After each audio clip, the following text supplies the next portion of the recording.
तो आज हम पढ़ने वाले हैं एंगुलर मोमेंटम के बारे में। लीनियर मोमेंटम पढ़ा था, लीनियर मोमेंटम याद है कोई? Yes sir. लीनियर मोमेंटम क्या होता था? फॉर्मूला बताओ, Yes, मैथमेटिकल sir. एक्सप्रेशन क्या होता था लीनियर मोमेंटम का? Mass Equal into velocity mass into E velocity. Equal to M V, यही कुछ ऐसा ही कुछ होता था। अरे ऐसा ही कुछ था ना, E equal to M we,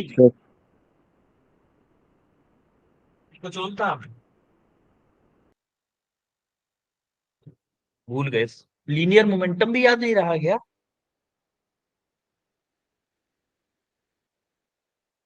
है भाई? Mass into velocity. Mass into velocity, yes. हमारा लीनियर मोमेंटम था, या फिर बोले कि पी पी होता था हमारा लीनियर मोमेंटम। क्या होता था? Mass into velocity. ये तो हमारा लीनियर मोमेंटम। आज हम पढ़ने वाले हैं एंगुलर मोमेंटम के और कंजर्वेशन ऑफ एंगुलर मोमेंटम पढ़ने वाले हैं।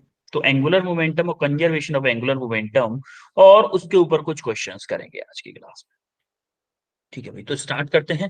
देखो, ये हमने लास्ट क्लास में पढ़ा था कि टोटल एनर्जी, अगर कोई बॉल या फुटबॉल या कोई रोल कर रही है, मान लो ये कोई बॉल है, हम्म, इस ग्राउंड पे से दौड़ रही है, ऐसे जा रही है वी वेलोसिटी से, और ये रोटेट भी कर रही है, तो इसके पास दो टाइप की एनर्जी होगी। टोटल एनर्जी कितने टाइप की होंगी? दो टाइप की। Kinetic energy due to rotation plus kinetic energy due to क्या? ट्रांसलेशन। तो ट्रांसलेशन मतलब हाफ एम वी स्क्वायर और रोटेशन मतलब हाफ आई ओमेगा स्क्वायर। ये हम लास्ट क्लास में देखे थे कि नहीं देखे थे? Yes sir. Yes sir. अब हम देखने वाले हैं क्या? Angular momentum. तो एंगुलर मोमेंटम क्या होता है? आपको सिंपली बताएं कि movement of linear momentum, movement of linear momentum. देखो, the angular momentum, the movement of linear momentum, moment of linear momentum of a given body about an axis of rotation is called angular momentum। मतलब हमारा linear momentum, मान लो किसी body का मेरा m into we है, इसका एक और बार मूवमेंट ले लो, इसमें एक बार और मास का मल्टीप्लाई कर दो, तो उसका क्या हो जाएगा? एंगुलर मूवमेंट, सॉरी रेडियस का मोमेंटम क्या होता है? जैसे जैसे देखो, कोई बॉडी है, जैसे मान लेते हैं कि ये कोई वो है, इस एंड पे फिक्स है, यहाँ पे कोई फोर्स लग रहा है एफ, तो इसका फोर्स का मूवमेंट क्या होगा? मूवमेंट बोलो या टॉर्क बोलो,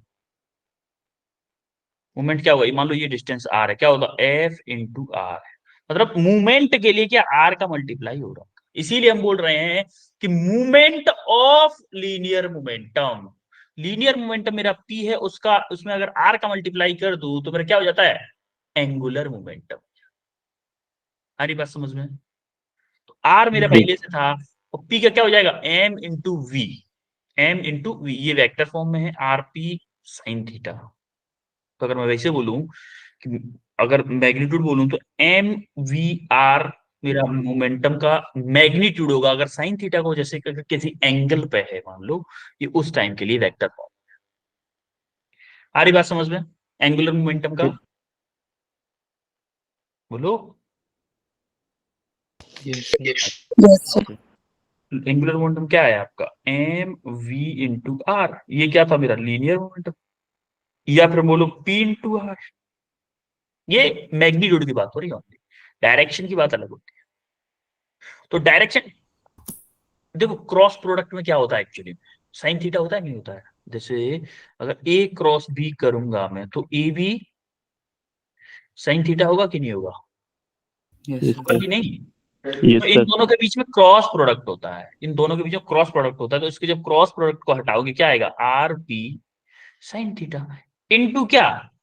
डायरेक्शन वेक्टर, यूनिट वेक्टर बोलते हैं इसको। एन क्या है आपका? ये जो एन है ये क्या है आपका? यूनिट वेक्टर है।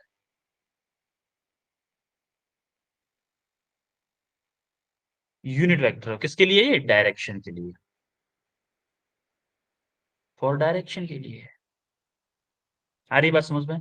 जैसे देखो, ये कोई पार्टिकल है आर डिस्टेंस, यहाँ पे कोई पार्टिकल है सेंटर से आर डिस्टेंस पे, ये कोई पार्टिकल इस सर्किल में रोटेट हो रहा है, तो उसका मोमेंटम था, मान लो मेरा मेरा एम वी उसका मोमेंटम था। तो लीनियर मोमेंटम क्या होगा, ये लीनियर मोमेंटम था, सॉरी, एंगुलर मोमेंटम क्या होगा, एम वी इंटू आर। अच्छा, आर एम आपका, ठीक है, वी को क्या लिख सकता हूं मैं, वी को क्या लिख सकता हूं, अरे V equal to R omega होता है कि नहीं, तो क्या Yes. M into R omega into R लिख सकता हूं, कोई दिक्कत किसी को? No, sir.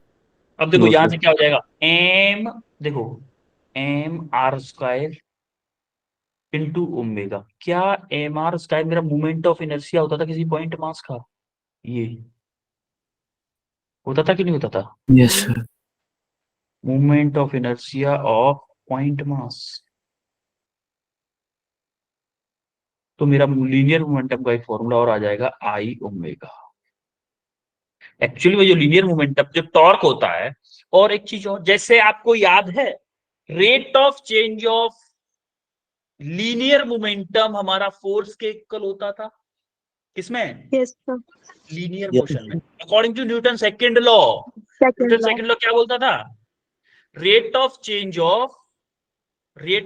Of linear momentum equal to क्या होता था, फोर्स होता था। तो अगर हम उसी सेकंड लॉ को इन रोटेशनल मोशन में अप्लाई करें, second law of rotational motion क्या बोलता है, the rate of change of angular momentum, the rate of change of angular momentum of a body is equal to net external force, external torque applied on it. External torque कितना apply हो रहा है उसके equal होता है कि tau equal to D L over D T. D L क्या निकाला है हमने, आई ओमेगा निकाला है कि नहीं आई ओमेगा, तो एल की जगह पे आई ओमेगा पुट कर दो। आई क्या होता है, मेरा कांस्टेंट होता है किसी बॉडी का मूवमेंट। अगर मैं ये रॉड बोलूं तो इस रॉड को इस पॉइंट के अबाउट इसका मूवमेंट ऑफ इनर्शिया हमेशा कांस्टेंट होगा, तो आई मेरा कांस्टेंट होता है। तो D omega over D T क्या हो जाएगा, जैसे हमारा D V over D T A होता था, ए फॉर एक्सेलरेशन होता था लीनियर मोशन में, सिमिलरली यहाँ पे क्या हो जाएगा, अल्फा हो जाएगा। तो हमारा tau equal to I alpha, एक नया एक्सप्रेशन आया हमारा यहां से, क्या, tau equal to I alpha. ये किससे आया है बेटा, कोई बताएगा किससे आया है, Newton Newton second second law of law motion. Motion in rotational motion, Newton second law in rotational motion. Actually में अगर आप उस एनालॉजी से देखोगे ना, तो इसको अगर फोर्स मानोगे तो आई आपके मास के इक्विवेलेंट होता था, अल्फा आपके ए के equivalent, F equal to M A की ही एनालॉजी है ये, अगर आप देखोगे तो। देखो इस आज की क्लास के सबसे लास्ट में मैं एक टेबल दिखाऊंगा। एक चीज और बता दो, कोई भी क्लास मतलब जल्दी मत छोड़ जाइएगा, क्योंकि आज की क्लास के एंड में मैं आपको एक टेबल दिखाऊंगा जिसमें आपके दो टॉपिक क्लियर होंगे, एक तो रोटेशनल मोशन का, एक लीनियर मोशन का, दोनों को रिलेट कैसे करना है एक दूसरे से। तो उसी टेबल में सारे रोटेशनल मोशन के फॉर्मूले, सॉरी रोटेशनल मोशन के और लीनियर मोशन के दोनों के फॉर्मूले होंगे, उसमें कैसे करना है ये आपको दिखाऊंगा। तो ये एंगुलर मोमेंटम समझ में आया, No, sir. Yes, sir. ठीक है। अब हम आते हैं कंजर्वेशन ऑफ, सर किसी को दिक्कत है, सर नहीं समझ में आया एंगुलर मोमेंटम। बताओ।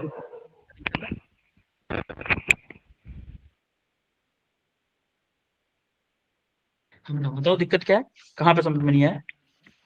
सर जो ये according to the second law of rotational motion. देखो according to second law, Newton का सेकंड लॉ पता है आपको, न्यूटन का सेकंड लॉ, न्यूटन का second Yes, law sir. In linear motion में क्या बोलता था, the rate of change of linear momentum, जो rate of change of linear momentum था वो किसके इक्वल होता था, हमारा फोर्स के इक्वल होता था। Same to same second law होता है रोटेशनल मोशन में, the rate of change of angular momentum हमारा किसके इक्वल होता है, टॉर्क के। The rate of change of angular momentum किसके इक्वल होता है, टॉर्क के इक्वल होता है। जैसे सेकंड लॉ हमारा लीनियर मोशन में था, वैसे ही सेम टू सेम हमारा रोटेशनल मोशन में है। Rate of change of angular momentum is net equal to होता है हमारा नेट टॉर्क के। तो अब देखो हमने वही तो किया है, rate of change of D L over D tau D T, ये क्या है? रेट ऑफ चेंज ऑफ, तो है rate of change of angular momentum, ही तो है टाउ के इक्वल। अब एल हमें पता था, हमने निकाला था आई ओमेगा। एल हमने D over D T, L क्या निकाला? आई ओमेगा निकाला। आई ओमेगा में आई मेरा कांस्टेंट होता है, तो आई को बाहर रखा, तो हमारा क्या बचा? I D omega over D T. और D omega over D T क्या होता है? मेरा अल्फा होता है, एंगुलर एक्सिलरेशन। तो हमारा टाउ क्या आ गया? आई अल्फा के इक्वल है। आया बेटा समझ में? Yes, अभी sir. ओके, अभी आगे बढ़े, बोलो। Yes, sir. Yes, sir. तो हम आते हैं कंजर्वेशन ऑफ एंगुलर मोमेंटम पे। जैसे हमारा लीनियर, देखो रोटेशन को लीनियर मोशन से कनेक्ट करके अगर देखोगे ना तो बहुत इजी लगेगा, और अगर अकेला रोटेशन देखोगे, अकेला रोटेशन, तो थोड़ा सा टफ लग सकता है। तो हमारा अकॉर्डिंग टू लीनियर मोमेंटम में, लीनियर कंजर्वेशन ऑफ मोमेंटम याद हो आपको, तो क्या बोलता था? अगर किसी ऑब्जेक्ट पे नेट एक्सटर्नल फोर्स नहीं लग रहा है, नेट एक्सटर्नल फोर्स अगर किसी टाइम पे नहीं लग रहा है, तो उसका इनिशियल मोमेंटम इक्वल टू होगा फाइनल मोमेंटम के, यानी कि मोमेंटम उसका चेंज नहीं होगा, कांस्टेंट रहेगा। क्या यही बात बोली थी? Yes, sir. Conjunction of linear momentum, same to same. वहां पे आपका फोर्स था, यहाँ पे क्या है? टॉर्क है। सेम टू सेम देखो, according to law of conservation of angular momentum, if no external torque, वहां पे क्या था? मेरा फोर्स था। अगर किसी भी ऑब्जेक्ट पे या किसी भी सिस्टम पे कोई भी नेट एक्सटर्नल टॉर्क नहीं लग रहा है, तो उसका जो मोमेंटम है वो हमेशा कंजर्व्ड रहेगा। इनिशियल मोमेंटम इक्वल टू आपका क्या होगा? फाइनल मोमेंटम के। तो वेक्टर सम का मतलब होता है कि एक डायरेक्शन को पॉजिटिव ले लो तो दूसरी डायरेक्शन नेगेटिव लोगे। Vector sum of angular movement of different particle of a system always remain constant. आई बात समझ में? तो क्या होता है? As we know D L over D T equal to क्या? टाउ एक्सटर्नल, हमारा अभी दिखा है न्यूटन के सेकंड लॉ से, इन रोटेशनल मोशन। तो अगर मेरा टॉर्क जीरो है, ये अगर जीरो है, ये अगर जीरो है, तो क्या होगा? टाउ जीरो है, तो D L over D T equal to zero. और ये जीरो कब आ सकता है भाई? किसी चीज का चेंज होना जीरो आ रहा है। चेंज होना, जैसे फॉर एग्जाम्पल मैं अगर मैं बोलूं कि आपके पास अभी 100 रुपए थे, 1 घंटे बाद भी 100 रुपए हैं, 2 घंटे बाद भी 100 रुपए हैं, तो आपके रेट ऑफ चेंज ऑफ पैसा क्या आएगा? जीरो होगा कि नहीं होगा? क्योंकि 1 घंटे पहले भी जीरो थे, अभी भी जीरो, 1 घंटे बाद भी जीरो, मतलब 100 ही होंगे। 1 घंटे पहले भी 100 थे, अभी भी 100 हैं, 1 घंटे बाद भी 100 होंगे। इसका मतलब अगर मैं बोलूं कि D money divided by D T, D money divided by D T, यानी कि पैसे का टाइम के रेस्पेक्ट में क्या चेंज हो रहा है, तो जीरो होगा कि नहीं होगा आपके पास? बताओ। Yes. Yes, sir. वही हमारी बात है कि अगर मेरा नेट टॉर्क जीरो है, तो D L over D T equal to zero. D L over D T equal to zero का मतलब क्या है? मेरा एल कांस्टेंट है। एल कांस्टेंट है। एल कांस्टेंट मतलब एंगुलर मोमेंटम चेंज नहीं हो रहा है। ठीक है, ये वही बात जो मैं बोल रहा हूं, वही चीज लिखी हुई है। अब देखो, हम थोड़ी सी चीज इससे रोटेशनल से, लीनियर में और रोटेशनल मोशन में एक छोटी सी टेबल बना के कंपैरिजन कर लेते हैं। जैसे हमारा लीनियर मोमेंटम में, लीनियर मोशन में क्या होता था? Angular momentum P equal to M V होता था। रोटेशनल मोशन में क्या होता है? L equal to I omega भी बोल देते हैं, और L equal to root two I E. देखो ई के कन्वर्ट करना बताऊंगा, हाफ आई ओमेगा उसका ऐसे कन्वर्ट किया है, और कुछ नहीं किया है। ठीक है, और हमारा टॉर्क क्या, यहाँ पे फोर्स होता था एम ए, देखो यहाँ पे फोर्स होता था, इसमें क्या है? टॉर्क है। मास था, इसमें मोमेंट ऑफ इनर्शिया है, इसमें एक्सेलरेशन था, इसमें आपका अल्फा है। तो एनालॉजी ध्यान रखो, हमारा वहां पे था एस डिस्प्लेसमेंट, यहाँ पे मेरा थीटा था। वहां पे, ये मैंने कई बार बताया आपको, वहां पे मेरा इनिशियल वेलोसिटी यू था, यहाँ पे मेरा Omega. ओमेगा नॉट है। वहां पे मेरा वी था, यहाँ पे मेरा ओमेगा है। वहां पे मेरा थीटा था, सॉरी एस की जगह थीटा आ गया। वहां पे Acceleration. मेरा ए था, यहाँ पे मेरा अल्फा है। Alpha. वहां पे मेरा एम था मास, यहाँ पे मेरा क्या है? आई है। I. आ रही बात समझ में? वहां Yes. पे मेरा मोमेंटम पी था, यहाँ पे मेरा क्या है? एल है, एंगुलर मोमेंटम। वहां पे मेरा फोर्स था एफ, यहाँ पे मेरा क्या है? टॉर्क है, टाउ। तो ये चीज सेम टू सेम है हमारा किसकी तरह, एंगुलर लीनियर मोमेंटम की तरह, लीनियर मोशन की तरह। बशर्ते आपको ये इस तरह की एनालॉजी अगर समझ में आ गई और लीनियर मोशन के अगर कंसेप्ट आते हैं तो रोटेशनल मोशन में इतनी प्रॉब्लम नहीं होगी। अगर आपके लीनियर मोशन के कंसेप्ट हिले हुए हैं पहले से, तब थोड़ी सी दिक्कत हो सकती है। अगर रोटेशनल मोशन में अगर आपको समझने में दिक्कत आ रही है, इसका मतलब आपको रिवाइज करने की जरूरत है लीनियर मोशन वाले कंसेप्ट। आ रही बात समझ में? Yes. Yes. वहां पे मेरी एनर्जी क्या होती थी, half M V square, linear के कारण, लीनियर मोशन के कारण। यहाँ पे रोटेशनल मोशन, रोटेशनल के कारण एनर्जी क्या होती है, हाफ आई ओमेगा स्क्वायर। आप देखो कि कहीं भी देख लो, यहाँ पे एम है तो देखो देखो यहाँ पे आई है, यहाँ पे वी है ये तो यहाँ पे ओमेगा है, यहाँ पे एम है देखो आई एम वी है, यहाँ पे आई ओमेगा है, यहाँ पे एम ए है, यहाँ पे आई अल्फा है। अब देखो कि सिर्फ एम की जगह पे क्या है हमारा, यहाँ पे आई है देखो, एम की जगह पे आई आया है, ए की जगह पे अल्फा है देखो, यहाँ पे ए की जगह अल्फा ही तो है। सारी चीजें लीनियर की ही शिफ्ट हुई है रोटेशनल में, सारी की सारी चीजें। बस आपको कंफ्यूज क्यों कैसे हो जाते हो आप, कि अगर ओनली रोटेशन देखोगे तो थोड़ा टफ लगेगा क्योंकि थोड़ा सा टेढ़ा चैप्टर है ये। लेकिन अगर आप ओनली उस रोटेशन को लीनियर मोशंस के साथ में पढ़ोगे, बराबर में लगा के कि हाँ भाई इसमें ऐसा होता है तो इसमें ऐसा करके होगा सेम टू सेम, तो आपको। और आज की क्लास की जो सबसे लास्ट टेबल होगी ना, आई थिंक सेकंड लास्ट होगी, एक क्वेश्चन से पहले टेबल होगी, उस टेबल से आपको बहुत कुछ समझ में आएगा। आपको बहुत सारे फॉर्मूले इस साइड में, एक साइड में दे रखा है लीनियर मोशन, एक साइड में रोटेशनल मोशन, तो सारे के सारे फॉर्मूलाज की लिस्ट है, बेसिक बेसिक जो मेन मेन फॉर्मूला। ठीक है, तो conservation of angular momentum clear हुआ? Yes, sir. ओके, अब ये क्वेश्चन करो भाई, क्वेश्चन आपकी स्क्रीन पे, क्वेश्चन करो।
Rotating bodies A and B of masses m and 2m with moments of IA, moments of inertia IA and IB, जिसमें दे रखा है कि IB मेरा ज्यादा है IA से, have equal kinetic energy of rotation if LA and LB be their angular momentum respectively, then कौन किसका मोमेंटम ज्यादा होगा?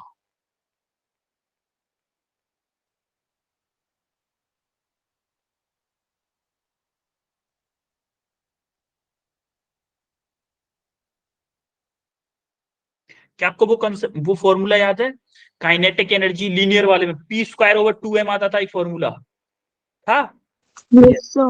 Yes, sir. काइनेटिक एनर्जी मेरा सेम टू सेम इसमें भी फॉर्मूला बनेगा। आपको याद हो लीनियर वाले में काइनेटिक एनर्जी होता था P square over 2m। Similarly rotation में क्या होगा, ये लीनियर में था, सिमिलरली रोटेशन में rotational kinetic energy equal to क्या होगा, L square over 2i। M की जगह आई होता है, एल पी की जगह पे एल होगा। तो इसी तरीके से फॉर्मूले याद होंगे आपको।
है किसी का आंसर?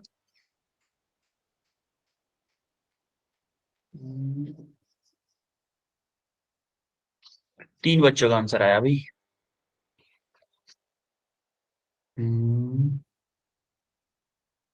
महक आंसर बताओ बेटा, विच ऑप्शन इज करेक्ट?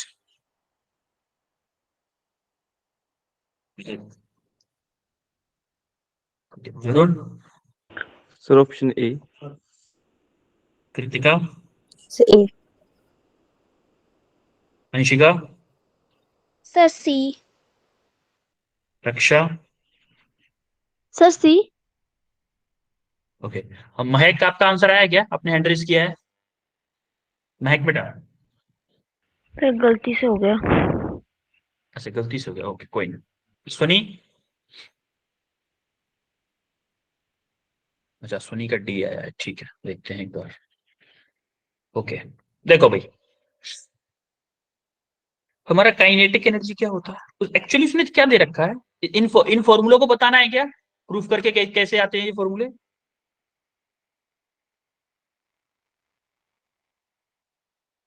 इन फॉर्मूलों को तो नहीं बताना? No, sir. ठीक है, तो ये फॉर्मूले मान लेता हूं आपको पता है। तो देखो उसने क्या बोला है, two bodies rotating A, two rotating bodies A and B of masses M and two M. दो बॉडीज के मास, एक का एम है एक का टू एम है, with movement of inertia I A and I B, जिसमें बोला है कि आई बी मेरा ज्यादा है आई ए से, have equal kinetic energy of rotation. उसने बोला है कि kinetic energy of A due to rotation, due to rotation की बात हो रही है, due to rotation equal to kinetic energy of B due to rotation. तो रोटेशन के कारण एनर्जी क्या होती है? Half, half. अच्छा, काइनेटिक एनर्जी हमें रखनी है इसके टर्म में, इसके टर्म में रखो जरा, क्योंकि मोमेंटम की बात हो रही है ना, तो L square divided by two I, इसको क्या रखेंगे, एल ए का square divided by two I A equal to L B का square divided by two I B. तो टू से टू कैंसिल हो गया। अब जरा देखो, हम क्या करते हैं, एल बी को इधर लेकर ना, आई बी को इधर भेज देते हैं, तो हमारा क्या आएगा, L A over L B का होल स्क्वायर इक्वल टू क्या आएगा, आई ए ओवर आई बी। तो आप जरा देखोगे तो यहां से क्या आएगा, L A over L B equal to under root में I A over I B. Yes और नो? यहां तक क्लियर है सबको? Yes, sir. Yes, बोलो। sir. अब एक बात बताओ, क्या मैं यहां से देख सकता हूं कि मेरा L A directly proportional to आ रहा है? कि अगर मैं इस इक्वेशन से बोलूं कि एल ए डायरेक्टली प्रोपोर्शनल है मेरा रूट आई ए के, क्योंकि देखो ये भी ऊपर है ये भी ऊपर है, और एल बी भी सिमिलरली मेरा डायरेक्टली प्रोपोर्शनल है under root L B I B के, है कि नहीं? बोलो। Yes, sir. हाँ? अब देखो, एल ए, अगर मैं बोलूं कि आई बी की वैल्यू आई ए से ज्यादा है, आई बी की वैल्यू आई ए से ज्यादा है, अगर मैं नीचे बड़ा रखूंगा, अगर आई बी की वैल्यू ज्यादा है तो मोमेंटम किसका ज्यादा होगा, मोमेंटम किसका ज्यादा होगा? B. हाँ भाई, मोमेंटम किसका ज्यादा होगा? जिसका मोमेंट ऑफ इनर्शिया ज्यादा होगा, होगा कि नहीं Yes. होगा Yes, sir. भाई? क्योंकि डायरेक्टली प्रोपोर्शनल है ना।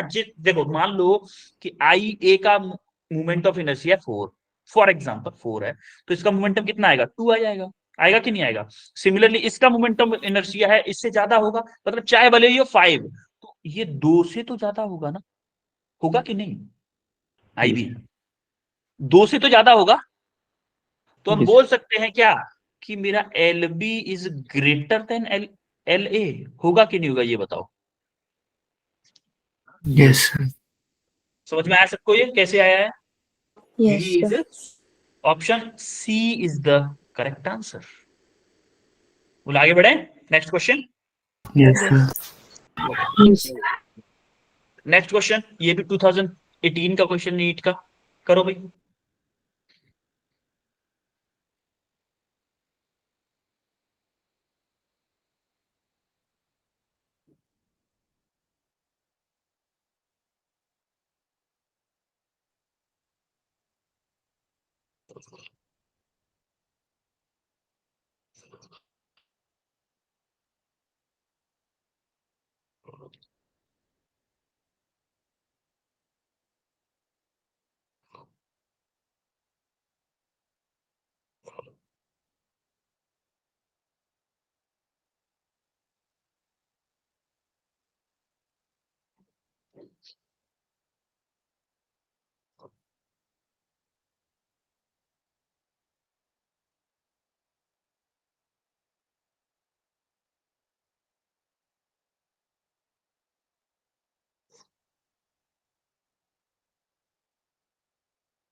तीन बच्चों का आंसर आ गया भाई।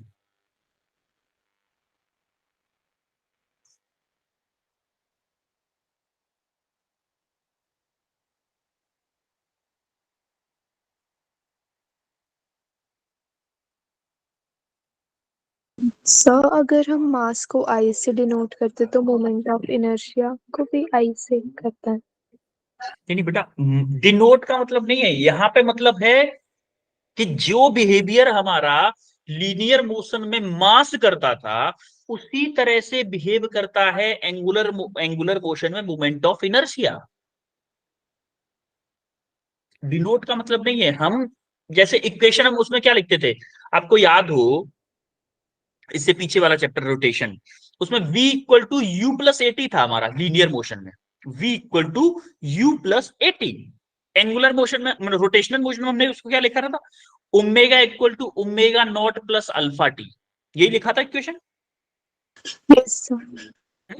तो सिमिलैरिटी है, ये नहीं बोल सकते कि आप मास की जगह मोमेंट ऑफ इनर्शिया या मोमेंट ऑफ इनर्शिया की जगह मास। हम ये चीज इसलिए बता रहे हैं क्योंकि आपको याद करने में आसानी होगी, इसीलिए बता रहे हैं, न कि इसलिए कि ऐसा होता है। जैसे आपको जब 12th में आओगे, इसके बाद चैप्टर स्टार्ट होगा ग्रेविटेशन। ग्रेविटेशन जैसा ही चैप्टर एक 12th में है, उस टाइम पे आपको इस चैप्टर का वो कंपैरिजन बताया जाएगा। जो इससे होता क्या है, आपके लिए आसानी के लिए किया जाता है ऐसा कुछ, जिससे कि आपका काम आसान हो जाए। जैसे वरुण को पता भी होगा, वरुण को मैंने कुछ शेयर भी किया था, है ना वरुण? Yes sir. तो आप अभी आंसर 5 बच्चों का आ चुका है। हाँ कृतिका शर्मा, आंसर बताओ बेटा, which option is correct? Sir D. D. Raksha, sir D. Abhishek, option C. Anju Chaudhary, sir option D. Purva, sir option C. Varun, sir option D. Option D. कुछ बच्चों के सही भी हैं, कुछ बच्चों की गलत हैं। एक्चुअली में आंसर इसका ऑप्शन डी होगा। अब देखो तो कैसे। A solid sphere is rotating freely about its symmetry axis in free space. Free space का मतलब क्या है? फ्री स्पेस का मतलब है no net torque. No net torque, कोई भी नेट टॉर्क नहीं लग रहा है। External, no net external torque बोल सकते हो वैसे, नो नेट एक्सटर्नल टॉर्क।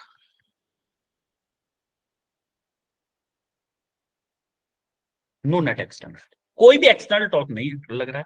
उसने बोला है the radius of the sphere is increase keeping the mass same. Mass को m था पहले, m ही रहने दिया है, और रेडियस को इंक्रीज किया। मतलब मान लेते हैं कि पहले r था, अब उसने कर दिया 2r। फॉर एग्जांपल ले लेते हैं, 2r ले लेते हैं, कुछ भी इंक्रीज किया है, क्या ही पता कितना इंक्रीज किया है। ठीक है, which of the following physical quantity would remain same. तो देखो ऑप्शन वाइज चलेंगे इसमें, अपन लोग ऑप्शन वाइज खेलेंगे इसमें। देखो सबसे फर्स्ट ऑप्शन को देखते हैं, ए को देखो पहले, rotational kinetic energy. Rotational kinetic energy क्या होती है मेरी? Half I omega square. पहले तो आई का फॉर्मूला बताओ जरा, स्फीयर के लिए क्या होता है?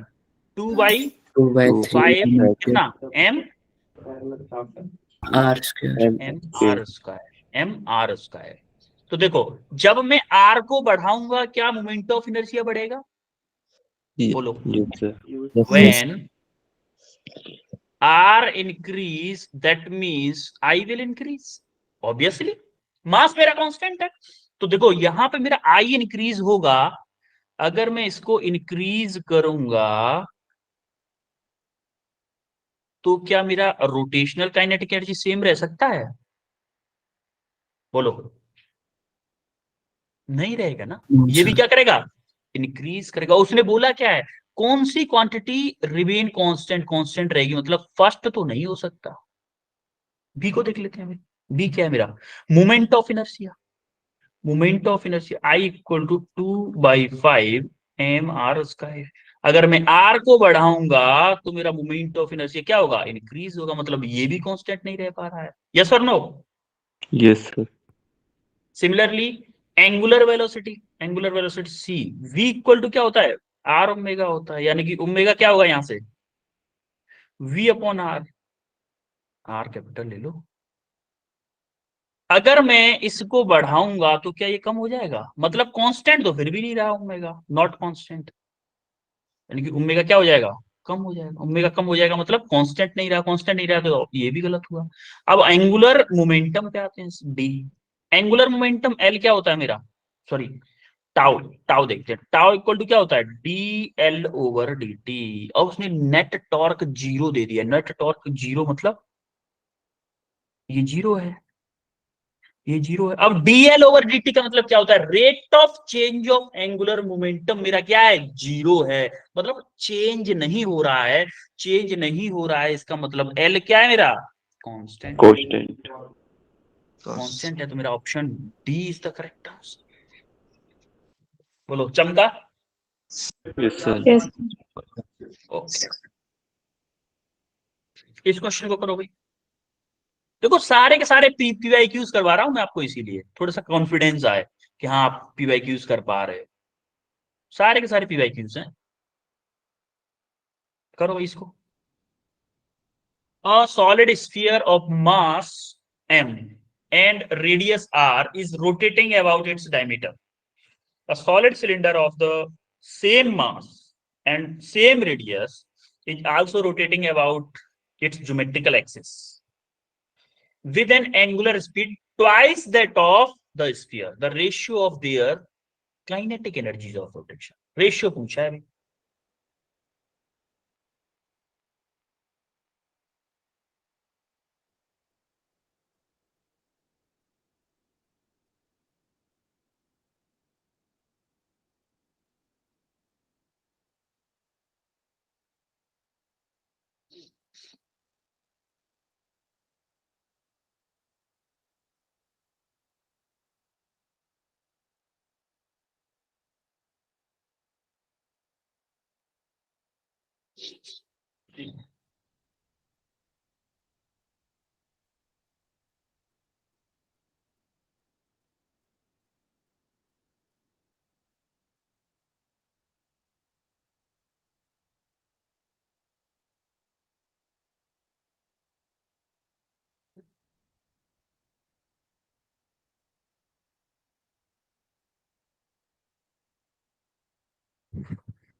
उसने बोला है अ solid sphere of mass m, एक मास m का जो सॉलिड स्फीयर है उसकी रेडियस r है, is rotating about an diameter. Diameter axis के अबाउट रोटेट कर रहा है आराम से, कोई दिक्कत नहीं। अ सॉलिड सिलेंडर, दूसरा है कोई सॉलिड सिलेंडर। एक स्फीयर था, एक सिलेंडर है, दूसरा सिलेंडर है। सेम मास का है, सेम रेडियस है, सेम रेडियस है, is also rotating about it's geometrical axis. Geometrical axis मतलब सेंटर के अबाउट जो एक्सिस जाती है, ऐसे रोटेट कर रहा है, ऐसे रोटेट कर रहा है, ठीक है। लेकिन उसकी जो एंगुलर स्पीड है वो स्फीयर की डबल है। यानी कि अगर आप फर्स्ट वाले की मान रहे हो ओमेगा 1, दूसरे की मान रहे हो ओमेगा 2, तो ओमेगा 2 इक्वल टू 2 ओमेगा 1 दिया हुआ है उसने। फर्स्ट वाले की जो स्फीयर की एंगुलर स्पीड है वो सेकंड वाले की स्पीड जो है फर्स्ट वाले की डबल है, यानी कि ओमेगा 2 इक्वल टू 2 ओमेगा 1 दे रखा है, ट्वाइस दैट ऑफ स्फीयर, ठीक है। सिलेंडर की जो स्पीड है वो स्फीयर की दुगनी है। तो ratio of their kinetic energy of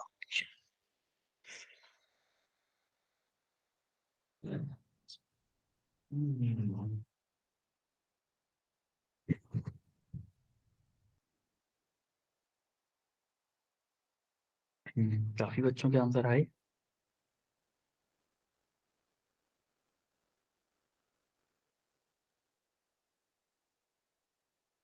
अजू चौधरी आंसर बताओ बेटा। अजू,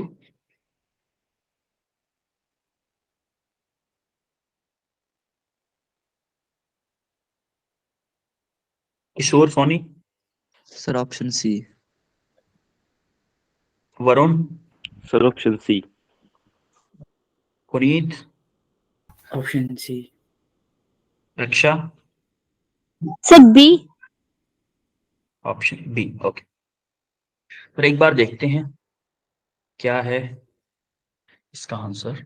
देखो सिंपल दिया है कि एंगुलर स्पीड ऑफ, मान लो तो सिलेंडर, या फिर बोल दो इसको ओमेगा 2 ले लो। ओमेगा 2 इक्वल टू दे रखा है 2 टाइम्स ऑफ ओमेगा।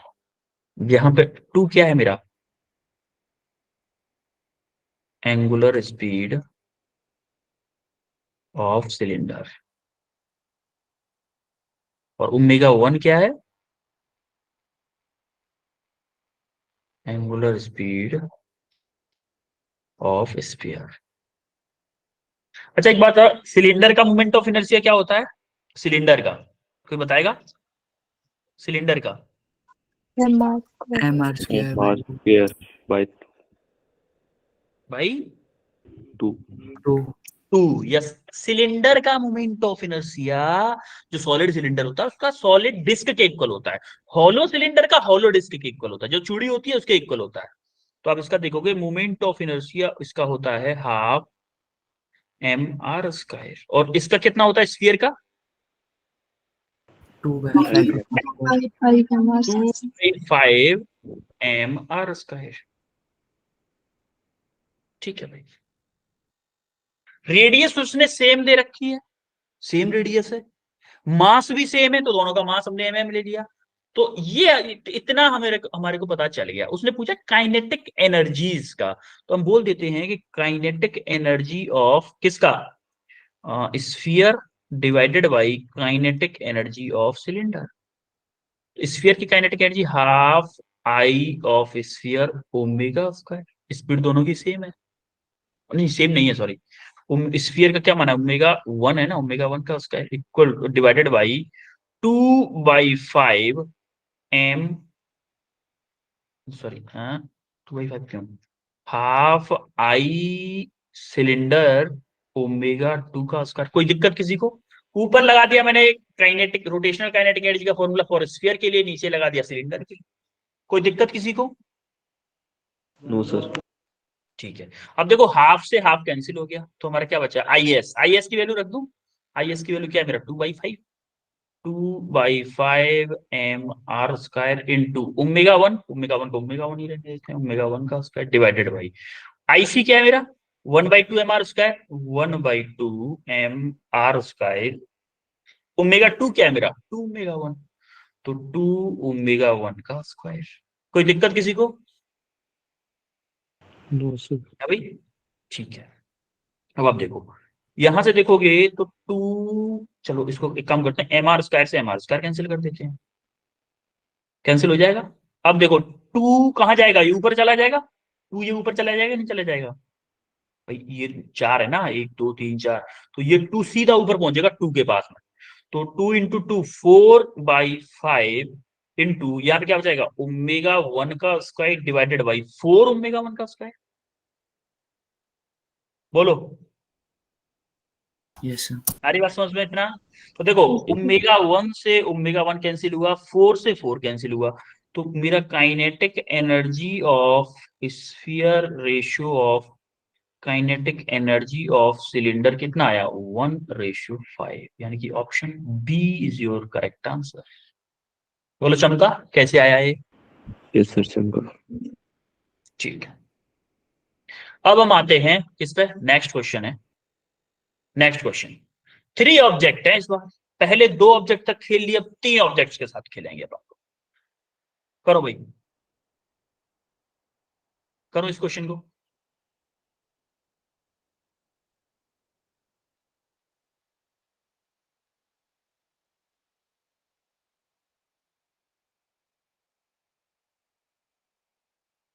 हर एक क्वेश्चन प्रीवियस ईयर है, ये भी 2018 का प्रीवियस ईयर है, 2018 का क्वेश्चन है ये।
Sir the amount of work से समझा दो सर थोड़ा लाइन।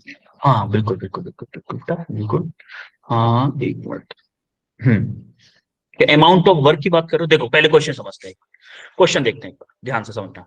3 ऑब्जेक्ट है, कोई भी 3 ऑब्जेक्ट दे रखे हैं, तीनों ऑब्जेक्ट, एक सेकेंड, हाँ थोड़ा बड़ा करो, हाँ अब समझ में आएगा। 3 ऑब्जेक्ट है जिसमें दे रखा है अ सॉलिड स्फीयर, ए जो ऑब्जेक्ट है वो सॉलिड स्फीयर है, बी जो ऑब्जेक्ट है वो थिन सिलेंडर डिस्क है, थिन सिलेंडर डिस्क है, सर्कुलर डिस्क, सॉरी सिलेंडर बोल रहा हूं, थिन सर्कुलर डिस्क है, और तीसरा जो है वो है सर्कुलर रिंग। तीसरा क्या है, सर्कुलर रिंग है। तो उसने क्या बोला है, ईच हैव सेम मास, तीनों का सेम मास है।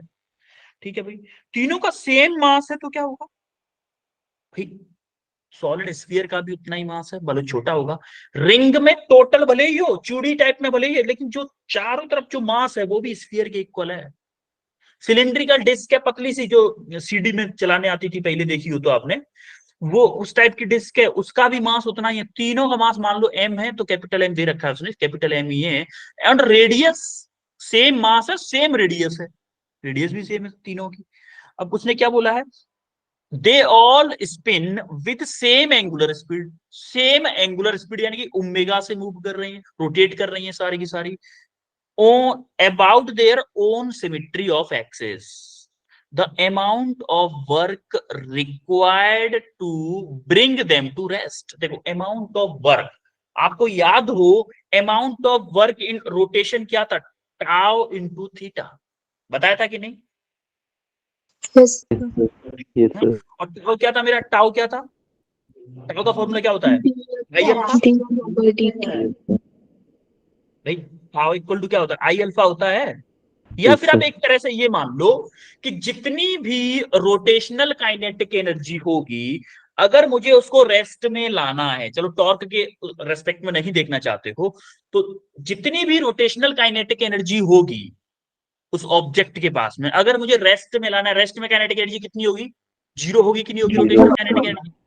तो जितनी जिस ऑब्जेक्ट की रोटेशनल काइनेटिक एनर्जी होगी, क्या उसे रोकने के लिए मुझे उतना ही वर्क करना पड़ेगा? Yes. Yes, sir. करना पड़ेगा कि नहीं? अगर किसी ऑब्जेक्ट की मान लो ज्यादा रोटेशनल काइनेटिक एनर्जी है, ज्यादा रोटेशनल काइनेटिक एनर्जी है तो मुझे उसे रोकने के लिए ज्यादा वर्क करना पड़ेगा। कम रोटेशनल काइनेटिक एनर्जी है तो मुझे कम वर्क करना पड़ेगा। यस और नो? Yes. तो इनडायरेक्टली इस क्वेश्चन में किससे रिलेट करोगे आप? वर्क को रिलेट करोगे रोटेशनल काइनेटिक एनर्जी से। वर्क इक्वल टू करो रोटेशनल काइनेटिक एनर्जी के। Rotational kinetic energy half I omega square. अब आप देखो, एम सेम है, आर सेम है, भले ही एम और आर सेम हो, लेकिन स्फीयर के मोमेंट ऑफ इनर्शिया का फॉर्मूला अलग होता है, सर्कुलर डिस्क का अलग होता है, सर्कुलर रिंग का अलग होता है, Yes. लेकिन ओमेगा सब में सेम रहता है। तो मेरा वर्क डन किसके ऊपर डिपेंड करेगा? मोमेंट ऑफ इनर्शिया के ऊपर। देखो मैं थोड़ा सा और हिंट दे देता हूं आपको कि आप देखोगे अगर कि अगर मेरा व्हेन, देखो अगर बोल दें कि द अमाउंट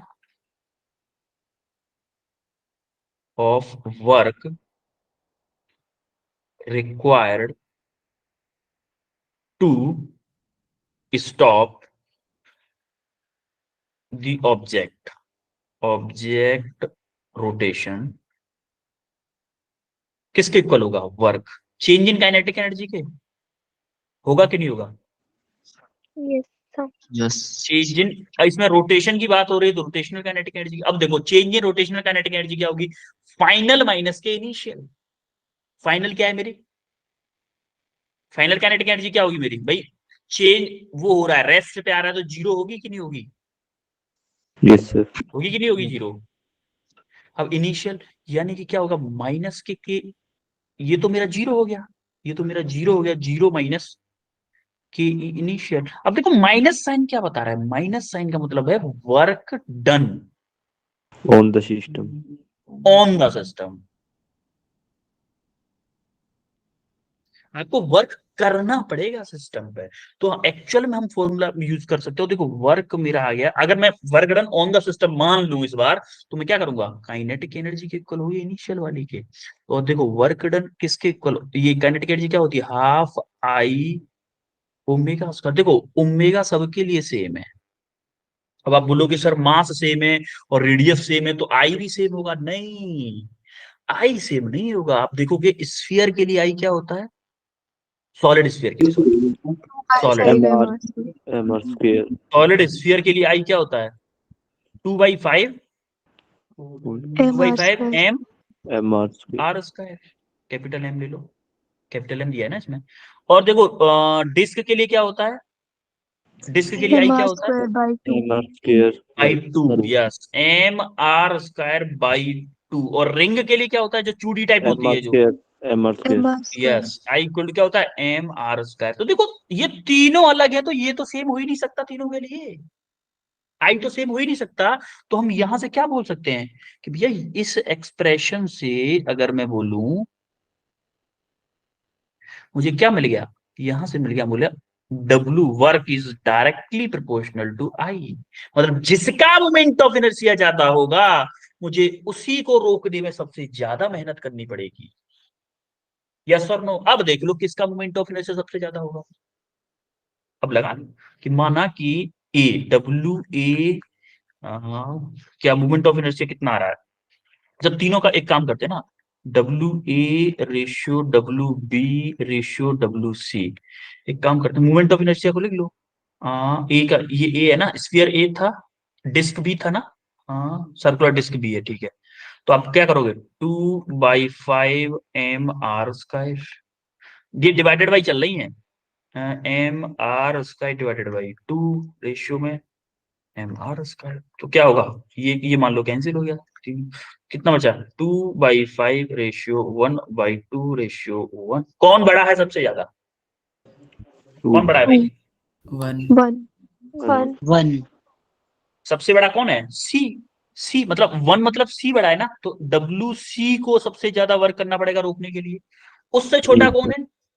बी है भाई, 1/2 है, ये आधा है, ये 2 के 5 पार्ट है, तो ये कौन सा है फिर? डब्ल्यू कौन सा? B. W B.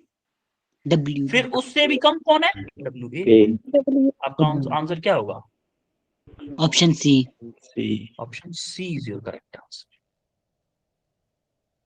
अब देखो आपको टाइम क्यों लगा इसको समझने में, क्योंकि पहली बार कर रहे हो। जब आप दूसरी तीसरी बार इस टाइप का क्वेश्चन देखोगे ना, तो आप पहली बार में समझो ये हमें घुमा रहा है मोमेंट ऑफ इनर्शिया में। डायरेक्ट आप ये फॉर्मूला लिखोगे, आपको दिख में आ जाए इसमें 2/5 है, इसमें 1/2 है, इसमें 1 है, तो आप ये सबसे ज्यादा मेहनत करवाएगा, ये उससे कम करवाएगा, ये उससे कम करवाएगा। आ रही बात समझ में? बोलो चमका कि नहीं? चमका सर। Yes sir. चमकना चाहिए। चमका सर। अब देखो मेन फॉर्मूला इस शीट के लिए देखना, आप इस शीट से आप बहुत कुछ क्लियर होगा। इस शीट से, इस शीट ये समझ लो पूरी क्लास की मेहनत है अभी तक के एंगुलर और रोटेशन, लीनियर और रोटेशन। ये देखो यहाँ पे लीनियर मोशन की बात हो रही है, यहाँ पे रोटेशन की। ये ध्यान से देखिएगा, लीनियर में डिस्टेंस या डिस्प्लेसमेंट होता था एस, इसमें एंगुलर में एंगल और एंगुलर डिस्प्लेसमेंट होता है मेरा थीटा। लीनियर में वी होता था ds by D T, ds by D T, इसमें ओमेगा होता है D theta by D T. Linear में एक्सेलरेशन होता था dv बाई डी टी या फिर d2s by D T square, इसमें एंगुलर में अल्फा होता है d omega by D T या फिर d2 theta by D T square. Linear में मेरा मास होता है m, एंगुलर में मास मूवमेंट ऑफ इनर्शिया होता है I। लीनियर में मेरा लीनियर मोमेंटम होता है mv, एंगुलर में एंगुलर मोमेंटम होता है L equal to I omega. आप देखो सिमिलैरिटी सी है। अब देखो यहाँ पे m है तो यहाँ पे I है, यहाँ पे v है तो यहाँ पे ओमेगा है, यहाँ पे p है तो यहाँ पे L है।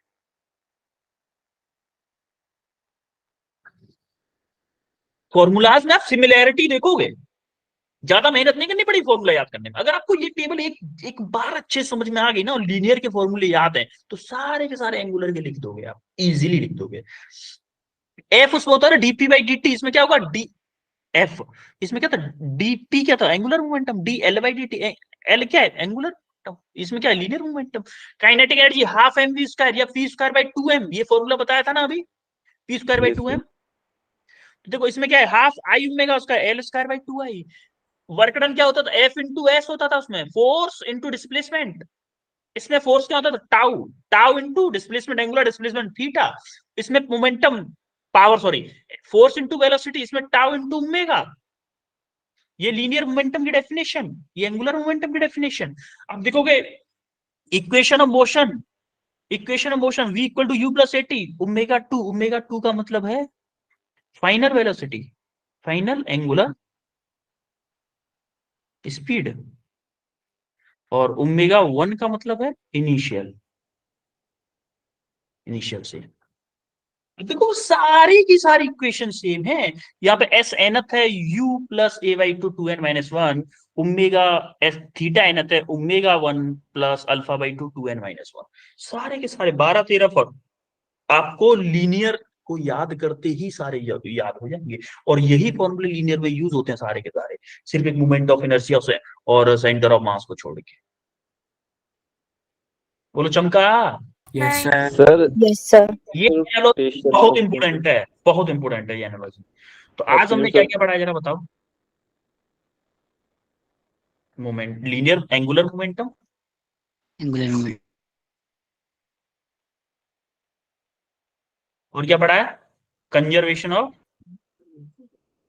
लीनियर एंगुलर मोमेंटम, और हमें किए हैं क्वेश्चंस। तो आज की क्लास में कोई डाउट बचा क्या? सर। हाँ हाँ बताओ।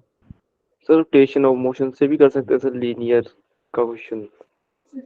एक बेटा देखो, अगर लीनियर वाली एंगुलर में अगर आप लीनियर वाली इक्वेशन लगाओगे तो सारी की सारी एंगुलर वाली चीजों को आपको पहले लीनियर में कन्वर्ट करना पड़ेगा, सारी की सारी चीजें। जैसे आपको उसमें दे दिया एंगुलर स्पीड, तो आपको v equal to R omega लगा के पहले v निकालना पड़ेगा लीनियर के लिए। सेम टू सेम अगर उसने दे दिया मोमेंट ऑफ इनर्शिया, तो मोमेंट ऑफ इनर्शिया का फॉर्मूला लगा के पहले आपको m निकालना पड़ेगा लीनियर में, कि लीनियर में आप m यूज कर सकते हो ना, एंगुलर में आई यूज कर सकते हो, लेकिन क्वेश्चन में दे रहा है आई, क्वेश्चन में अगर आई दे दिया तो आपको आई यूज करना पड़ेगा, तो आपको एंगुलर ही लगाना पड़ेगा। जैसे मान लो वो उसने दे दिया कोई एक इररेगुलर बॉडी है, उसका मोमेंट ऑफ इनर्शिया मान लो 2 kg मीटर स्क्वायर है, यस सर। क्या करोगे भाई? तब क्या करोगे? और उसका शेप दिया नहीं है, शेप नहीं दिया तो हम मोमेंट ऑफ इनर्शिया का फॉर्मूला नहीं पता, मास निकाल ही नहीं पाएंगे, मास नहीं निकाल पाएंगे तो हम लीनियर वाली इक्वेशन यूज नहीं कर पाएंगे। इसीलिए हमें एंगुलर की यूज करनी आना चाहिए। कुछ क्वेश्चंस में हो सकता है लेकिन हर क्वेश्चन में हो जाए ऐसा नहीं है। कुछ क्वेश्चन को एंगुलर मोशन के लिए, एंगुलर मोशन के तरीके से आपको पढ़ना ही पड़ेगा। और आप एक बार प्रैक्टिस तो करो, लीनियर और एंगुलर, ये समझ लो आप एंगुलर की प्रैक्टिस कर रहे हो, लीनियर आपका रिवाइज हो रहा है, ये मान लो आप। थोड़ा सा टाइम ऑलरेडी आपका एक्स्ट्रा हो गया है, ठीक है? Yes, sir. ठीक है, देन मिलते हैं फिर बच्चों नेक्स्ट क्लास में। Thank Thank you, you, sir. sir. Bye. Good night. Welcome everyone, you welcome everyone. Bye, sir. Thank you, sir. Bye bye बच्चे, you welcome. Happy New Year, sir. Same to you बेटा।